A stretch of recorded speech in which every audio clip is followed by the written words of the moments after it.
it's Ash, and welcome back to my library! This time we're going over what I've read in the month of January, which wasn't very much. Even though I had largely the entire month off from university, I didn't really accomplish too much on the reading front. And the reason for this is because I started reading Jonathan Strange and Mr. Norrell, which is a 800+ page novel, and I'm about halfway through it, but still got a little ways to go. So I just only read one book this month, but that was my goal. I wanted to make sure that I'm reading at least one book every single month for the entire year, which, even though I started that back in October of the past year, this is going to be my first full year like actually focusing in on trying to do that. And I'm still in university. This semester, the spring 2019 semester, I only have 2 classes, and both of them are literature courses, and we're like reading a book every 2 weeks or so, so fully expect to continue hitting my goal, and hopefully the month of February I'll have a few more books that I read. But the only book of this month is The Awakening. Sorry, really sorry to interrupt. I'm pausing really quick to tell you that throughout this entire video I said the author's name wrong. So her name is pronounced Kate Chopin, and I pronounced Chopin throughout the whole thing. In my defense, the English teacher I had the first time I read this book pronounced it Chopin the entire time I had her, and so my brain automatically goes to that, even though it's very wrong. So, before anyone can leave any angry comments, I'm fixing it. I do know how to pronounce it. It's probably going to grate on everyone's nerves this entire video. Anyway, just warning, my bad. Okay, continue. By Kate Chopin, which this copy is actually The Awakening and Other Stories, and Chopin was known for doing a lot of short stories, and she was a Southern author who largely is known for doing like local color writing. She was from Louisiana, and that's where she lived, and she really captured the people around her in her writings. But The Awakening is a book. It's a very short book. It's 125 pages, and it was first published in 1899. So it's a little, but it's not dated. That's the thing about it.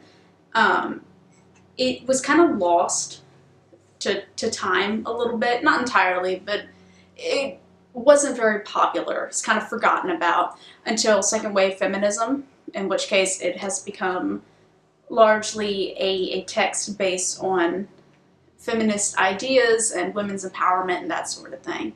And I imagine people watching this, you've probably read this book at least once before. It's usually part of a lot of high school curriculums for, you know, literature, English-based curriculums. I know the first time I read it was in high school, and I can't remember if it was 10th grade or not. I feel like it was 10th grade though.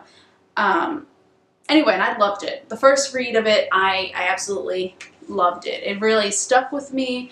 I enjoyed Chopin's imagery that she uses. Her connection with the ocean and water in general, really. She paints these beautiful pictures throughout her writing. And I should say that probably a little bit about what the book is about. It's following the mind and kind of story of Edna Pontilia, and it's following her awakening, basically, when she decides that she no longer wants to live the life she's been living. She's 28 years old, married woman, mother of 2 kids, and she realizes that she's been forced by society into a role that she doesn't necessarily want to play anymore, and so she decides basically to shed the vast majority of her old life and take on a new one and do kind of whatever she pleases. And so it follows her struggle with understanding herself, as well as her decision to do what she wants to do, basically. And I don't spoil novels, so I'm not going to tell you how she goes about finding herself or the ending of the book, but I would highly recommend checking it out. Again, because of the beautiful imagery that's used throughout it.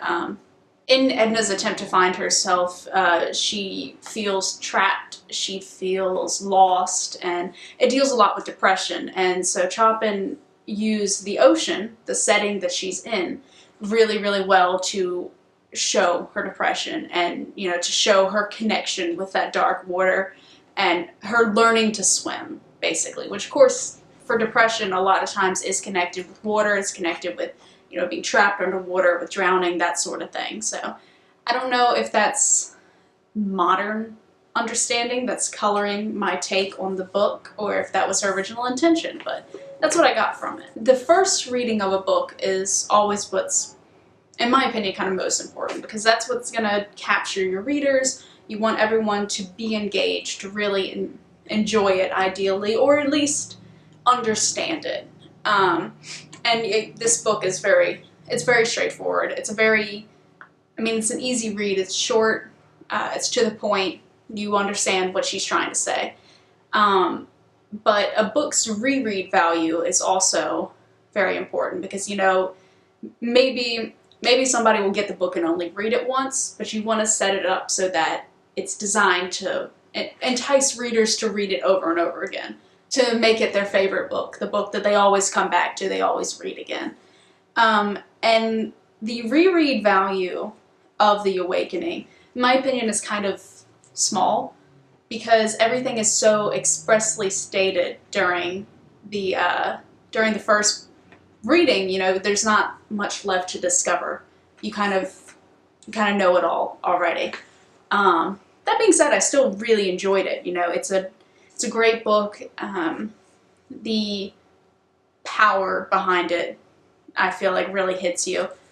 And again, I just love the imagery that's used throughout it. So I would highly recommend it if you haven't read it. Like I said, it's 125 pages, so it's a very quick little read.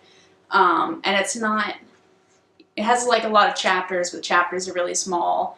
And despite being written in 1899, it's not hard to follow. Especially this copy here, the Oxford World's Classics, because it has some really interesting annotations in it. Explanatory notes is what they're labeled as. And some of them are kind of unnecessary. It does take place in Louisiana. They do use French words, so if you're not familiar with some of the French words that are in there, they're annotated, so you can just flip to the back and see what they are. And there's also notes kind of about little historical bits of information, or little bits and pieces of what critics and researchers and stuff have talked about over the years in regards to this novel.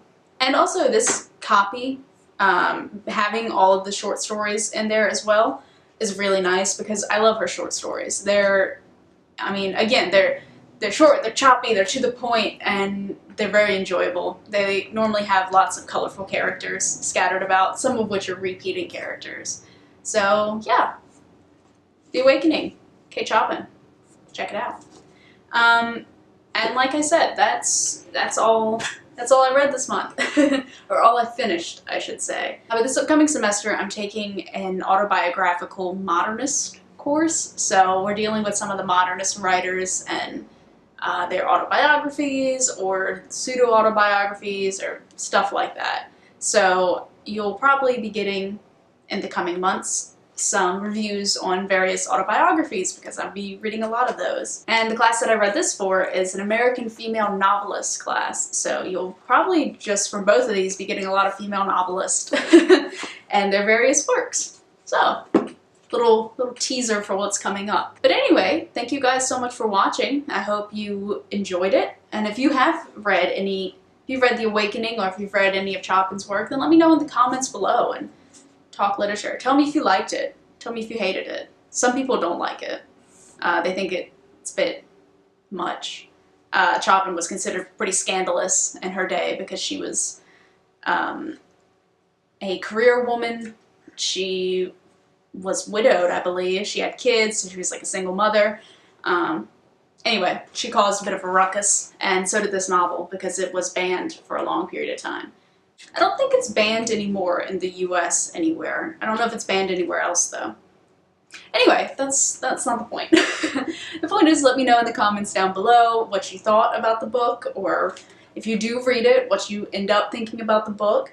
If you enjoyed this video, please leave a like and subscribe because I'll be making a new one at the end of February, beginning of March, somewhere in that time period, on what books I will be reading in the month of February. Also, ring the notification bell so that you actually will see that video. Anyway, thank you guys, and goodbye!